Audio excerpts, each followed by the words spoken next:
Good morning, friends. We're continuing in our seasonal theme today of exploring all the ways that God shows up. Our theme for this specific week is around those times when God shows up, even when we are not really holding hope that God will. Hope can be, in my experience, a complex and slippery beast. It's an emotion that can contain our desires, our dreams, our deprivations, and our sadness. And sometimes we lose hope. And this is a sermon about how God shows up regardless.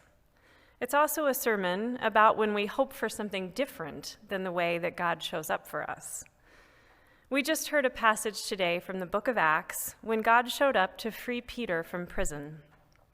Both are powerful messages showing God at work in our lives, even when God's timing isn't what we hoped for, or when we don't recognize God's activity in our life as such. Today we're going to dig into Peter's deliverance from prison, because I love a good prison break story, and this one is pretty spectacular. But first I want to give you a little context from the book of Acts.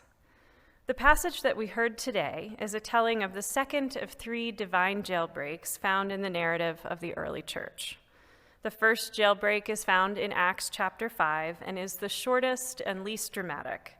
It consists of an angel who breaks a couple of apostles out of jail so that they can continue teaching. It's short and it's sweet, but it is divine. The last jailbreak is Acts chapter 16, and it involves the apostle Paul and a spectacular earthquake that breaks open the walls of the prison. Today, we're talking about the in-between jailbreak. This is the time in Acts chapter 12 when Peter is imprisoned. There is an angel, there are no earthquakes. This jailbreak occurs in the hush of the night, when Peter and his guards are sound asleep. But before we get to the jailbreak action, let's talk about how Peter ended up in prison. King Herod had just imprisoned and killed the apostle James. This is significant because James was the first of the 12 apostles to die, the first of those commissioned by Jesus to die for following that commission. The Roman Empire's resistance to the apostles' teaching of the gospel has officially reached outright violence and a government-sanctioned execution. As the spread of the gospel grows, so does the reaction of the empire. So right on the heels of killing James, Herod imprisons Peter with the intent of publicly executing him right after Passover. Now this is important because this would have been timing that was very similar to Christ's crucifixion. And I am sure that that anniversary was not lost on the early Christian community in Jerusalem as they mourned the death of James and anticipated the death of Peter. When Peter is jailed, the verse right before this passage tells us that the Christian community in Jerusalem had gathered to pray earnestly for him. I want you to hang on to that point today. That is your homework assignment for this sermon, that the church gathered and that the church prayed earnestly. Peter was in what you might call a maximum security situation for prison at the time.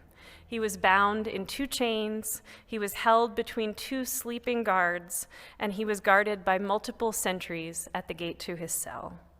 Clearly, Peter's only hope for escape and survival would have been some sort of radical intervention. And some sort of radical intervention is exactly what happens next. In the dark of the night, the angel of the Lord appears. And the telling of this divine intervention is so strange. First, the angel strikes Peter on the side and tells him, "Quick, get up." Then the angel breaks his chains. And then comes an odd part where the angel has to tell Peter how to get dressed. The whole telling of it makes me think of when one of my kids would oversleep their school day alarm when they were in elementary school, and I'd have to go into their room and poke and prod them and help them to get dressed and out the door to school on time. But there is a really different and beautiful way that we can read this strange part of the narrative. That piece by piece, the angel of the Lord removed the tools of Peter's captivity, breaking his chains. And piece by piece, the angel restored his humanity, helping him dress, helping him put on his shoes. This removal of the things that weighed Peter down and the restoration of the things that would help him to thrive are both part of what we call a liturgy of holy deliverance, or a divine process of liberation followed by restoration.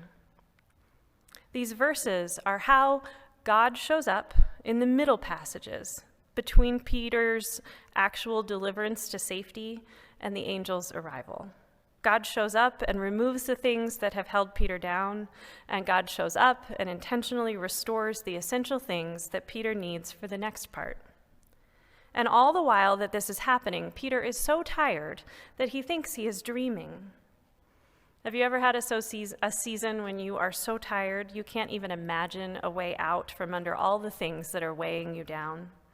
Seasons when you aren't hoping that it's going to get easier, you're just putting one foot in front of another, finding sleep where you can. That's Peter. He is so tired, he is not even hoping or dreaming of rescue. He's just sleeping the sleep of the totally tired out. And all the while, the agent of his deliverance is already in the room, trying to wake him, saying, "We need to do some work here, Peter, in order to get you free." So the angel gently helps Peter dress and get his shoes on, and then leads him through the gates of his cell and out through the gates of the prison. And it's not until the angel leaves him safely outside the prison gates that Peter understands this was not a dream. This was real. This was the work of God. The phrase used in this passage for Peter's recognition of what had just happened is that Peter came to himself. And I love that phrase, to come back to oneself, as a way of saying Peter realized the truth of the situation. Because we're prone to lose sight of ourselves and our truths when we are in tired and held down seasons. Peter has been pouring it out for others, and by it, of course, I mean the gospel and wondrous healing works. Peter has a good reason to be tired. He's been, being the rock of the early church. The gentle but firm care and direction from this angel helps him come back to himself and recognize that God is at work in his life and in the life of the church. And it's not Peter's recognition that we often associate with Peter, is it? He's pretty well known for his denials, his 3 denials of Jesus. And one thing I love about this passage is that it's about Peter's recognition of Christ and God at work in his life. And I find it really redemptive. So once Peter is out of the jail, he runs to Mary's house. This is Mary, the mother of Mark, the Mark that would eventually write the Gospel of Mark. The church had gathered at Mary's house. Anyone remember what the gathered church was doing? Your homework assignment? That's right. They were praying earnestly for Peter's deliverance. And here comes Peter, knocking at the front gate, but he doesn't get the warm reception from the church that he might have been imagining on his way there. The gathered church instead scoffs at the servant girl who runs joyfully, recognizing Peter by his voice alone, to tell them that Peter is waiting on the front step. They do not believe he is free, even as he stands waiting outside their gate. Peter had come to himself to recognize the divine intervention in his life, and the church also had to come to themselves, to the truth of the situation when they were gathered at Mary's house. They didn't immediately recognize that God had showed up and had answered their most earnest prayers. And even once they did, they sort of just stared at him in silence. They had been praying earnestly, but apparently they had not been praying with a lot of hope, which poses the question that I want us to sit with today. Where do you pray to God, but don't really hope that God is going to show up in answer to that prayer? It's a tough question. For me, it brings up memories of waiting in a pediatric hospital where I was definitely earnestly praying for the results of a surgery, but not totally daring to hope. For you, it might also be a personal context, or even in the work of this community. After all, our reading today is about a church that had lost some of their hope, but still they prayed to God earnestly.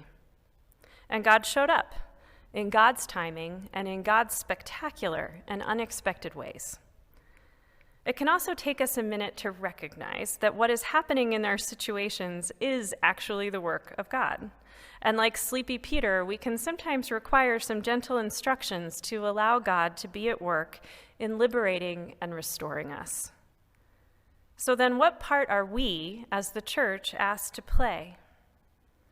Well, I could say that when an unexpected agent of God's hope shows up at our doorstep, we are asked to cultivate a more joyful response, like the servant girl greets Peter with. And yes, where we can remain open to recognizing God's unexpected ways and works, we should try. But the truth is that when God shows up unexpectedly in tight places and tough seasons in our lives, we are often too tired to recognize it. So the more merciful message I read in this scripture is this.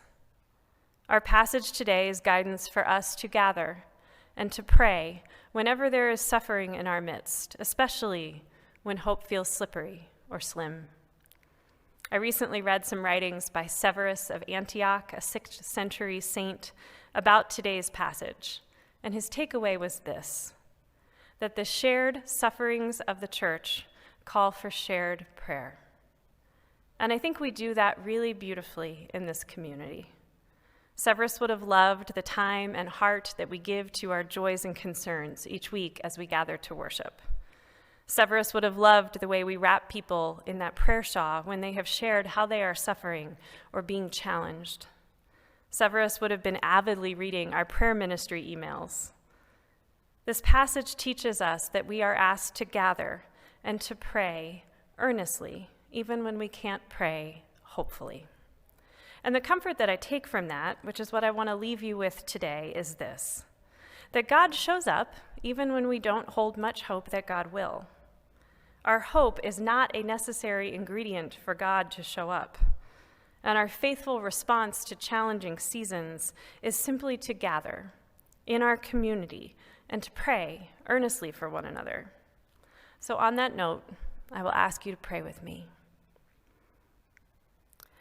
God, thank you for showing up in the dark of night when we are dead tired. Thank you for showing up with a lot of patience when we can't even remember how to put our clothes on. Thank you for helping us into our shoes or helping us take whatever incremental steps are required to walk with you towards our freedom and towards our restoration. Thank you for leading us back to ourselves. For the core of our being was made in your image, and so will always reflect some of the goodness that is you, our God. Remind us to gather, remind us to pray, remind us to greet the unexpected with joy when we recognize that it is you. Remind us that the right words or the right feelings are not the necessary ingredients for your presence and your work in our lives. Amen.